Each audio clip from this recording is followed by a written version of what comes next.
on this. Has been such a pleasure with everyone involved, and it's so thrilling just to watch them backstage even running into each other, and it's like no time has passed. It's my pleasure this evening to introduce our moderator, Lynn Hirschberg.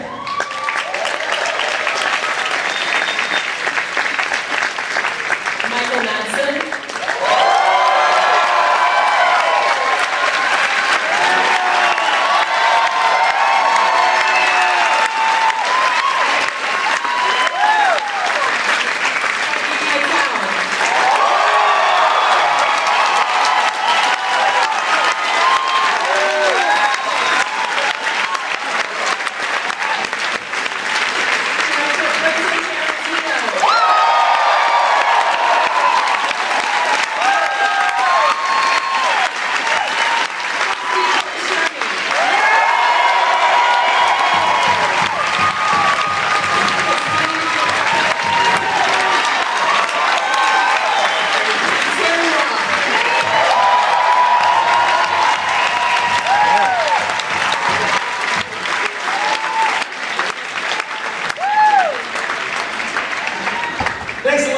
Except for all the cell phones, you guys are a great audience. I feel a lot of pressure following that movie. That was unbelievable. It was even better than the first time I saw it, which was probably at the Sundance Film Festival. So why don't we start there? What was the Sundance Film Festival screening like? We'll start with Quentin. Well, which one? There was a few different ones. The first time it screened. Well, God, that was a disaster. That's kind of famous, actually, because there's so many things about this movie that I didn't know anything. So if I could do it all over again, I would do things a little slightly differently. But one of the main ones is our very first public screening. Alex Roth was there. He thinks in the audience. Was they didn't have a scope lens for the projector. And it's a scope movie. But I let them show it anyway, because I didn't know that you couldn't, all right? So it looks like caca, all right, all the way through. So, okay, there's that. That would be bad enough. But then, it gets to the final climax, when everyone's yelling at each other in the final chapter. And then all of a sudden, the lights come up. Then somebody realizes, oh shit, what's going on, all right? And so then they bring the lights down. And then finally, everybody has their guns pointed on everybody else. And almost as if, like on purpose, as far as suspense is concerned, right at the height of that scene, there's a power outage, and all the power goes out. So I was like, okay, this is what it's like to watch your movie with in public. It was a fucking disaster. But then, a week later, we had what I used to call the CAA screening. All right, it was Sundance back then. It was the second week that was like the big industry week. I think now it's the opposite. All right, the second week is the big industry week.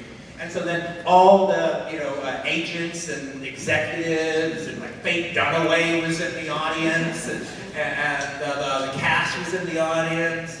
Sean Penn was there, and that screening went fantastic. And Faye Dunaway even asked me a question, which I thought was really cool. What did she ask you? What did she ask me? I think she asked me about the way about how I put together the compositions with the actor. And were you guys all there? Were you at Sundance? Were you there? Yeah, they were all there. I was at that first screening. I was also there with Alex Roth's film in the suit, so I was there the whole time. And you didn't want me to go to the first screening. You said it would be bad luck. It's your fault!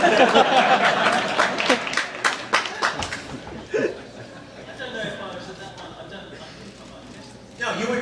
I think he was the only one that representing the movie. It was just me and Sally doing our own version of pouring gasoline on ourselves. I definitely wasn't there. I missed that one. I remember though, because there was all this talk, the next day or the next 2 days, about the torture scene. It became this big thing. And Steve comes to me and he goes, Quentin, did you hear what everyone's saying? They're saying the torture scene is ruins the movie. And I go, what are they talking about? It's the best scene in the fucking movie. You see how many people walked out? That's the shit. Do you remember you used to count the walkouts? Oh yeah. Oh, that went places. Oh yeah, no, well, the thing is, I proceeded to go, some of these guys went with me, but I was, I'm the one that spent a year going around the planet Earth on the film festival circuit with me for about a year, which was great. I barely left Los Angeles County, forget about going to other continents. And so that was kind of my way to see the world.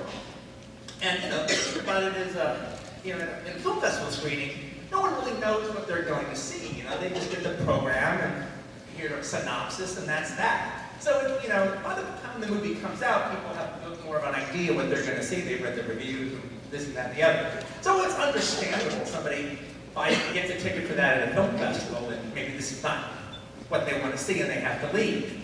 So I started counting the walkouts during the torture scene. 33, all right, was the largest walkout. 33 people walked out. Yeah, but I thought when I got to the Siege's Horror Film Festival, and they'd shown Peter Jackson's first movie, Dead Alive, or whatever it was called, it was just drowning in zombie guts and blood and brains.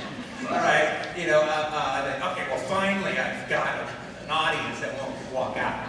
And I even joked, and I even say that in the opening introduction to the movie. 5 people walk out of that audience, including Wes Craven. You never told me anything about that. That's a pretty cool story. I was there for that one. I never knew. What the hell did you call him? The fucking guy who did Last House on the Left walked out. A killing with a... Wasn't that bad? The guy who did Last House on the Left, my movie was too tough for him. So let's go back a little bit to when you wrote the script and Harvey was, well, tell the story. How did you first get involved with the movie? How did you hear about the script? Well, a colleague of mine, this woman from the actor studio, called me one day and said, I have a script I think you're going to like. And it was Reservoir Dogs. Lily, wasn't it Lily, this Peter Flood was her husband, and Lily Palmer, or something like that, I can't remember. She was the first one, to me, that had seen the script. And you read it right away, or did you read it? Well, she's a very good actress and director. I knew we worked in the actor studio. So I did read it right away, yeah, and then I had to put it down for a little while, maybe about a week, 5 days at least. So I very, sort of went like... Lily Parker. Lily Parker. I only want to say her name because actually Harvey probably might not be sitting here, and neither have I, if she hadn't put that script.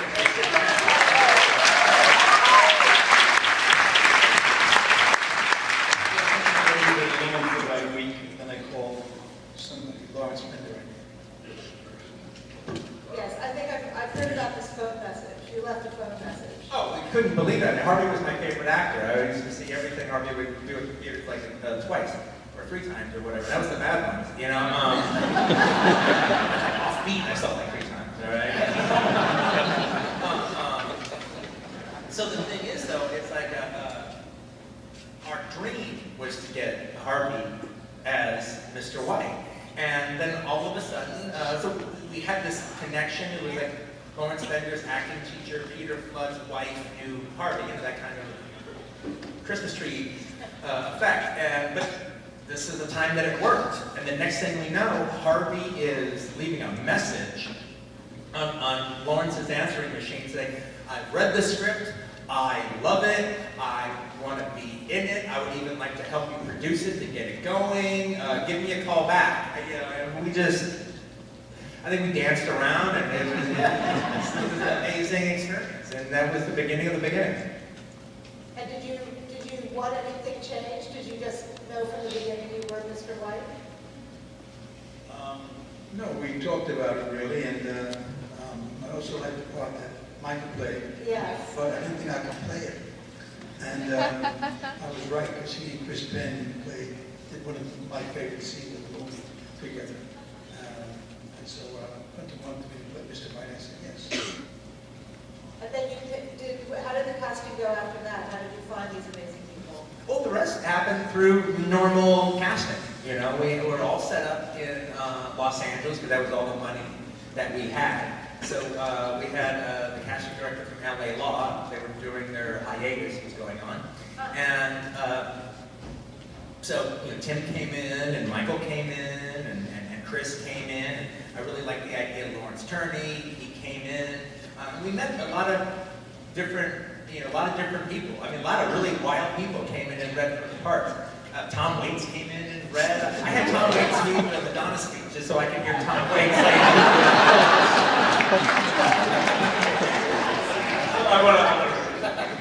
And actually, he actually gave me like the first. I mean, other than Harvey, he gave me one of the first like profound compliments on the script. He was like, "The script's great.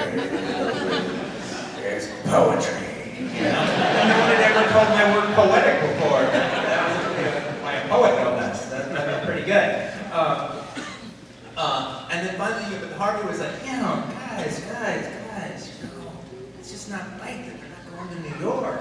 We gotta give them at least a chance. If New York actors, we gotta give them a chance, And they're like, wow, we agree, but we just can't afford it. Finally, Harvey, just figured, okay, well, look, let's go for the weekend. And he arranged it through a casting director friend of his. They got an office, and also the New York actors knew about Reservoir Dogs. They had gotten the script, so they were like, well, when are you coming to New York? Well, you're not coming to New York. And God, give us a chance.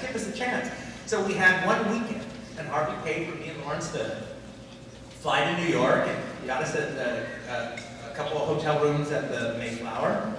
And Harvey was in first class, we were in coach. I remember halfway through the flight. Baggage was full. I remember being sky skiing back there, Harvey, we actually met in the middle to have a drink or kind of a talk with Harvey in the middle of the flight. And Harvey goes, I mean, I guess in a perfect world, there'd be no such thing as first class. But since there is, I'm gonna fly. And so we met with a whole bunch of New York actors, and that's where we got Steve.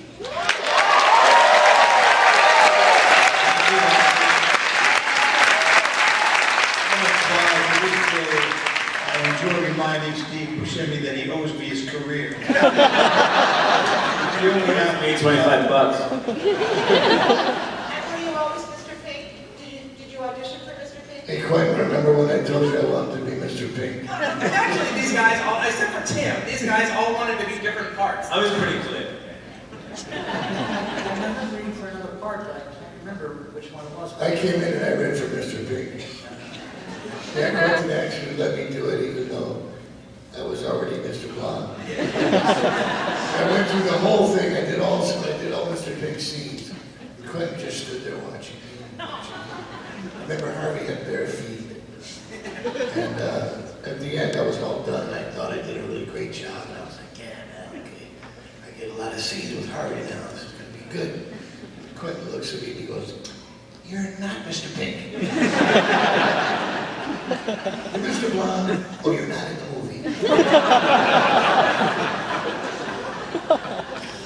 Do you remember when Steve used to go have a pint around the corner down in LA when we were filming? He would, or actually when we were rehearsing, and me and Steve would do the scenes. He would do the scenes as Quentin. Quite often that was the speech pattern that we would just be fucking around in the bar, having a beer and doing a thing, and he was like, oh, do it, please do it again, do it as much as and it's kind of there. The speech pattern is kind of there. I don't know if that's offensive or not. I've heard his quickness, that's Yeah. Come on.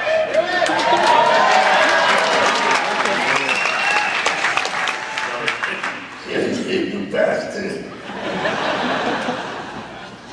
You know, I gotta tell you, one of the things though with Mike, there's actually any actors out here, kind of interesting thing to pass on was, you know, Mike was, you know, pretty hot. He had just done Thelma and Louise, and that literally was opening around the time that we were casting. And so there was a lot of people trying to, you know, get Mike for movies, and Harvey had actually recommended Mike because they had worked together on Thelma and Louise. And it was one of those things where we had to kind of make a decision. Unlike before, I was 100% ready to make the decision on everybody else. So I thought, well, okay, well, we can do that.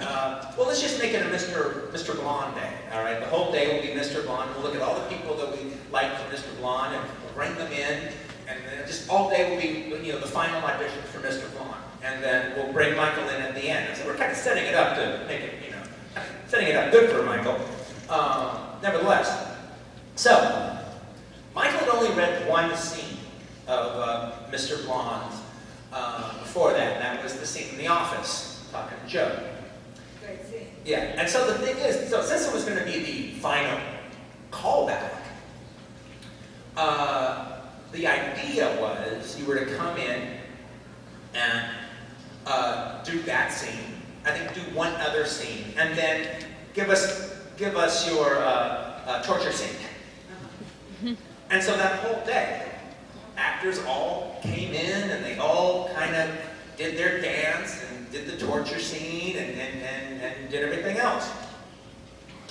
And frankly, the first time a guy came in and actually did it to Stuck in the Middle with You, he was okay. But it was the first time we'd actually heard the scene with the music playing, other than just being written in the script. And I remember me and Lawrence looking at each other, oh shit, this scene's gonna be fucking awesome. Really great, all right? It's funny, all the things you write, but until you actually see them, it was a thrill. So all day long, I gave actors these 3 tasks, and those actors did those 3 tasks. We love you, Mike! Then Michael comes in. And, okay, so now Michael obviously is going to do the scene that he's already done before, he's going to do this other scene, and then he's going to do his version, the torture scene. So we have an idea of what he's going to do and get a sense of it. And he walks in there and he goes, yeah, I didn't work on any of those other 2 scenes. I just, you know, worked on the scene that I just worked a little further on the scene I'd already done. I couldn't believe the balls of this fucking guy. He's just gonna fucking ignore what I fucking said? Like, 17 fucking guys did exactly what I asked them to do. Oh, but not you. No, we're not gonna do. Well, we're gonna do it this way instead. Right? So I'm like, you know, very folded arms. Let's see it. But, you know, he was amazing. He didn't fuck around.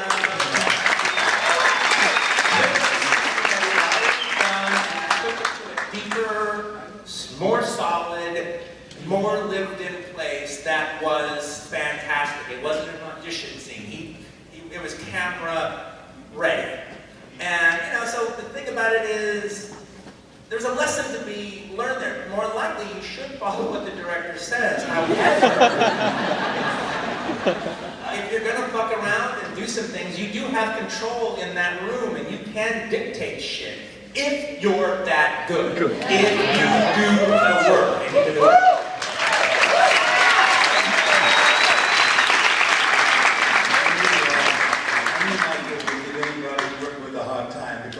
On Thelma and Louise, we had a scene where he's being brought into the station house. I'm playing a cop, and at one point Michael's got a cigarette or something. I'm sitting behind the desk, and he's sitting there with a cop. He takes a cigarette and throws it on the deck. I said, pick that up. And he just looks at me. I said, pick it the fuck up. And he still looks at me. I get up. You're climbing over the top of the desk. Get up, and I come around, and I say, you know this is a part of the scene where we'll be kicking the shit out of you, so I guess the scene is over. But I recognize you would play for Reservoir Dogs. Ridley Scott let us kind of ad-lib that whole thing. And you actually started climbing right over the top of the desk to get to me. And you were gonna get me. I couldn't resist you, Mike. And I fell in love with you that day. And when I heard you were gonna play Mr. White, with the brilliant screenplay that Quentin wrote, that did it for me, Tom.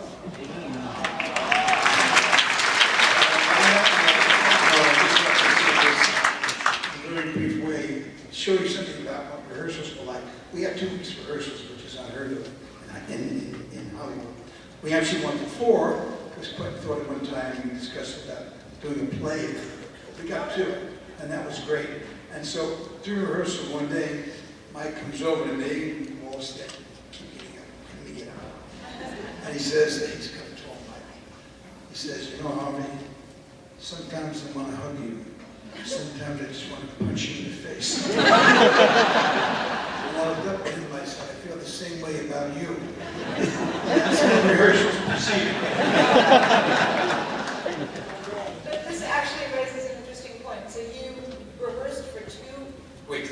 2 weeks, from the beginning of the script to the end, or you just did different? Oh, we read it around a table quite a few times actually, but no, it was also just breaking down scenes. Like, you know, we had one day that was just me, Michael, and Cop, Kurt Balls, all right, and that was that whole day. We did that sequence, and you know, but almost pretty much every scene, all right, because everything was broken down between 2 guys or 3 guys, and we just rehearsed it.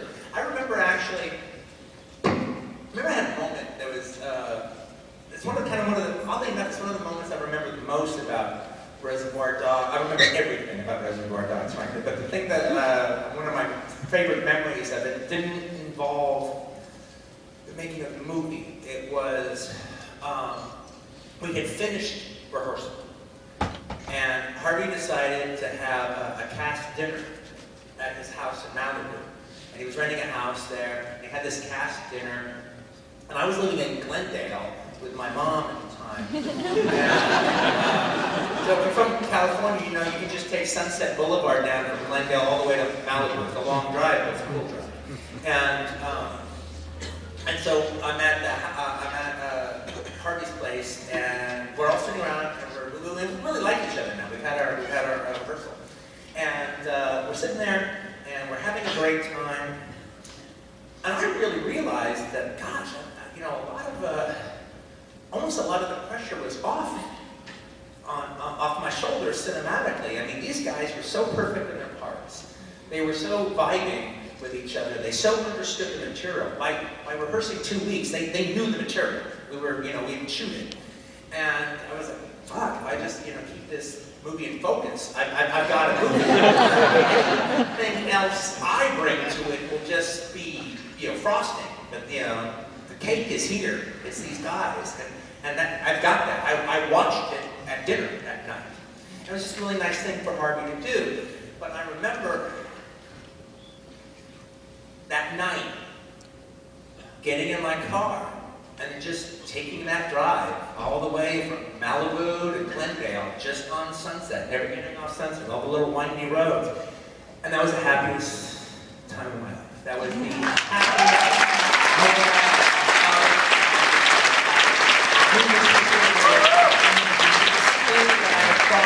for so long. Not just Reservoir Dogs, just making movies in general. It was, this might just work. Woo!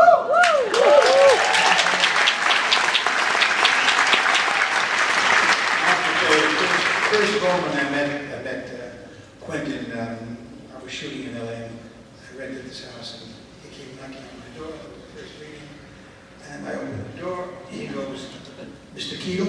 Keitel, come in.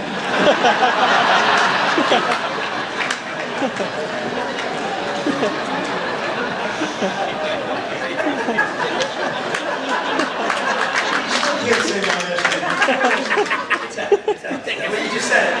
No, actually, I think this. I think months ago. said the other day, she goes, it's Keitel. No, I like it when he says it. Question for Tim. You are English. What was it like? Apparently. You saw the movie. Oh, fuck you! It's very embarrassing at the time. I have to speak. But how did when you read the script, how did the dialogue and all that strike you? Because it's very, very different than, say, classic English prose. As, no, keep going. How's that feel? I don't know, I was fucking sitting in a flat, a horrible pink flat.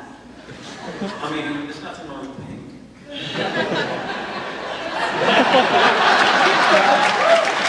That was pretty fucking good.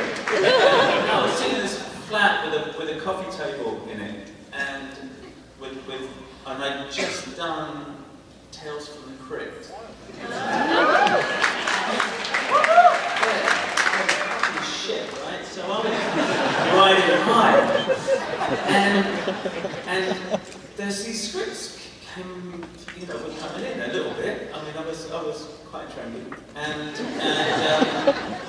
then there's this thing arrives, this fucking script, and it says Reservoir Dogs, which I thought was a spelling mistake. But I've learned since.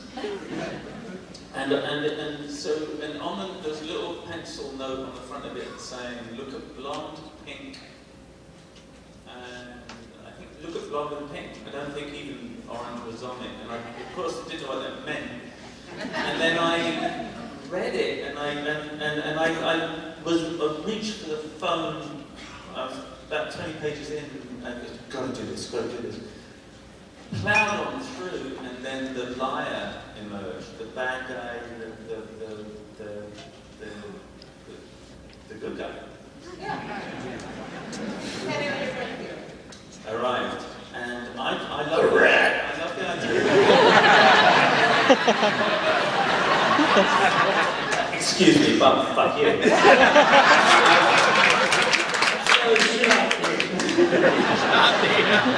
You went down well.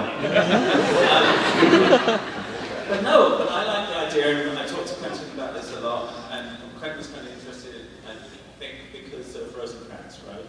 Well, I like Vincent and Thea in particular, but I love Rosencrantz in particular. Which is dialogue motivated.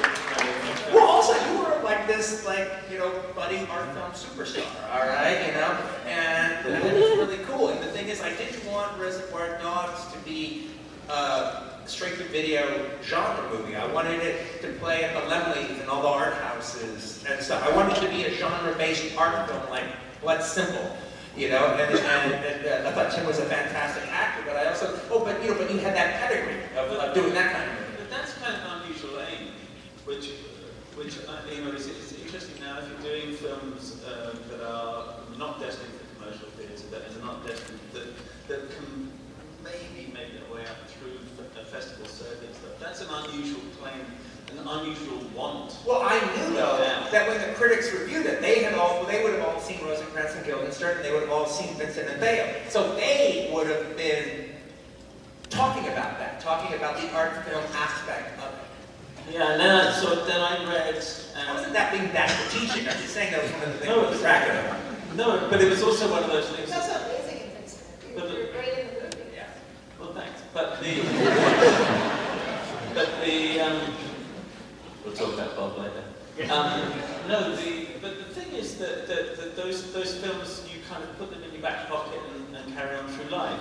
And then, what happened with me with this film in particular, and that's why it was quite enjoyable, although nerve-wracking watching it tonight, it actually was a shift.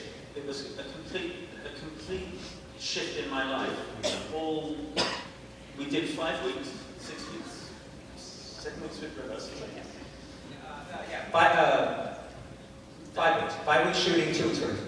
For me, that was my commitment. And then you step back and then you pray that it's going to be as good as this is. And then just turn my life on its head, completely turn miles on set, but wasn't expecting it, didn't know it, loved the dialogue, thought it was fucking great, and then I met this guy, and we drove around in your strange red car for Geo Metro. which was for quite some time, and enjoyed it. Thank you very much.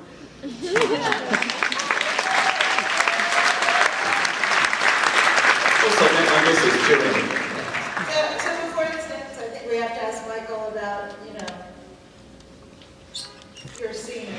And what was that like for you? What was the whole, it's a central, important. Let me bring one thing in before Michael talks, because one of the things that was actually cool, because he didn't follow my direction in that audition thing, and we all kind of fucked, even when we had rehearsal day, we didn't even really do it on rehearsal day, it was almost rehearsal subtext day.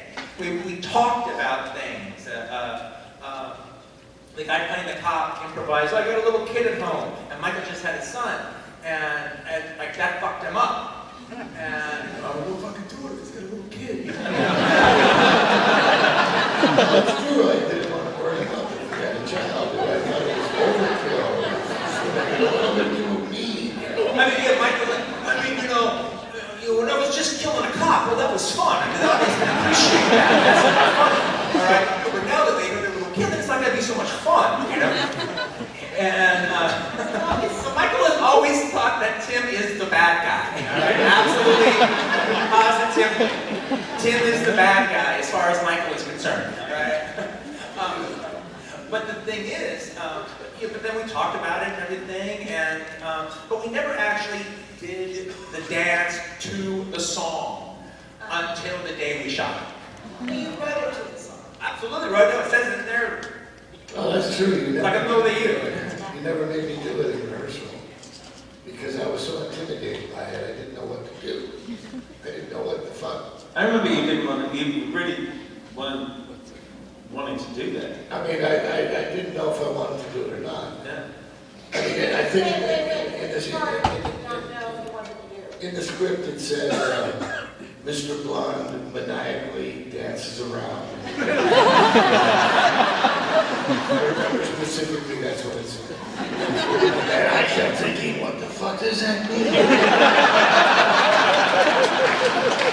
Mick Jagger? What the fuck am I gonna do? So he never made me do it in rehearsal, and he trusted me that on the day that I would come up with something. And Did you play the song in your house? Did you? well, no, but he played it for me on the set when I had to shoot it. Well, yeah, that was the first time. We did it like, what did we do it like 3 times? 3 times, yeah. That's it? Yeah, and him breaking into the dance was the first take. Yeah, I think I have a couple other cuts after that, but like the first, him breaking into the dance was the first take. I didn't know what the hell to do. I heard that music and I said, oh fuck, I better do something. I started thinking about Jimmy Cagney, and I remember this weird little thing that Jimmy Cagney did in a movie that I saw. I don't remember the name of it, but he did this crazy little dance thing, and it just popped into my head at the last second, and that's where it came from. That was great.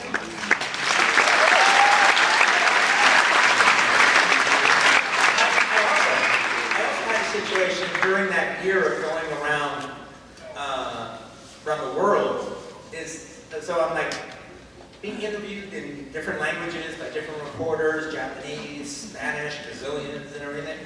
And every time they would start asking about the Mr. Blonde scene, they would talk about Mr. Blonde, and every time they said he does his dance, they couldn't help it. They always would do the dance. Mr. Blonde does his dance. And for like 3 years, everybody who ever talked about Mr. Blonde's dance would pantomime the dance as they described it. You know what, I went to Michigan to open up this theater, and they were going to name it the Michael Madsen Theater or whatever. And I thought it was a great I thought it was great. You know, the theater was about as big as a closet over there. And, but it was a great honor, and I was happy to show up. And they sent me a memo of what I was supposed to do. And it said, well, first we'll announce the naming of the theater, and then Michael Madsen will come out doing the Mr. Blonde dance. And I was like, oh my God, there's no way I'm going to do that. I started imagining myself at like 80 years old, someone asking me to do the Mr. Blonde dance. It's been following me around forever. But you know what's strange? I haven't seen the movie in a while, and I remember the dance being much longer. You know, it's so big in your mind, the Mr. Blonde dance, that it feels... I tried to cut it as short as I could. You probably remember the scene being more violent, too. Well, I always thought it would have been more violent if I lit him up. I remember I asked you, I said, what if I just light him up? Wouldn't that be crazy? I think cool. That's not the term you said. You thought about it for a second, you're like, nah, that's too much. I haven't said that often. That might be one of the All right, well, our time clock is up, unfortunately. We will keep it on.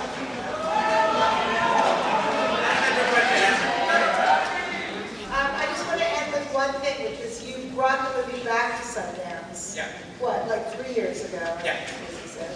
What was that like? No, this year. Oh, this year? Yeah, it was this year for the anniversary. And did they go insane? What? Was it? No, it was great, man. It was really great. It was, Michael was there. It was cool. It was fun. It was very good.